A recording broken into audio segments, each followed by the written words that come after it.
Y'all, have you ever thought about the mountain of transfiguration and all that happened there? I'm watching a pastor and he mentions that. But what he doesn't mention is how terrified Peter, James, and John must have been. First of all, they're experiencing something called Shekinah glory. That's Jesus's most. That's something that Jewish people didn't, I don't think even to this day, say out loud because it's sacred, it's holy, it's power. So, first of all, Peter, James, and John are experiencing that. And then Moses and Elisha, or Elijah, doesn't matter. One of the two of them, and Moses, come out. Why is that significant?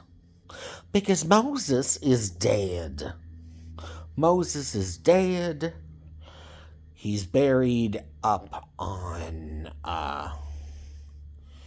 a mountain. Mount Nebo. That's the word I was looking for. He's buried up on Mount Nebo somewhere. And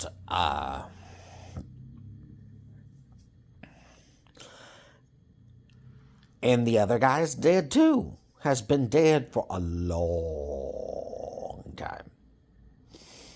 So they're seeing dead people restored to life in their glorified bodies.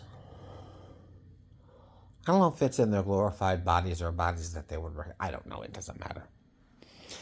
They were brought to life, being shown, and they were tending to Jesus. And the fact that Peter says something at all tells me he was a really brave man.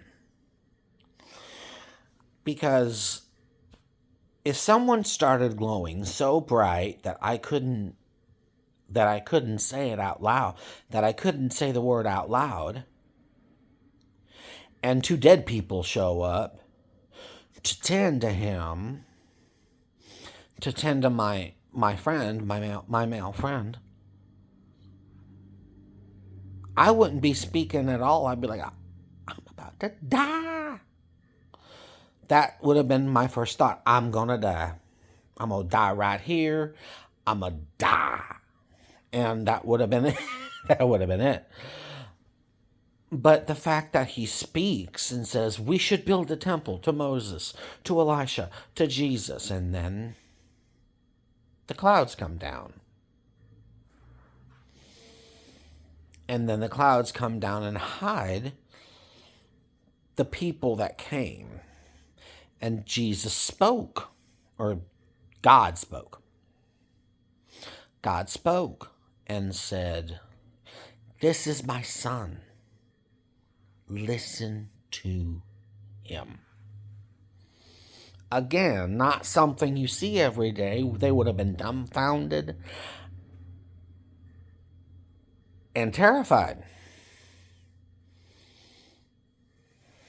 You have to read more in the Bible than what's there. You have to put it into historical context.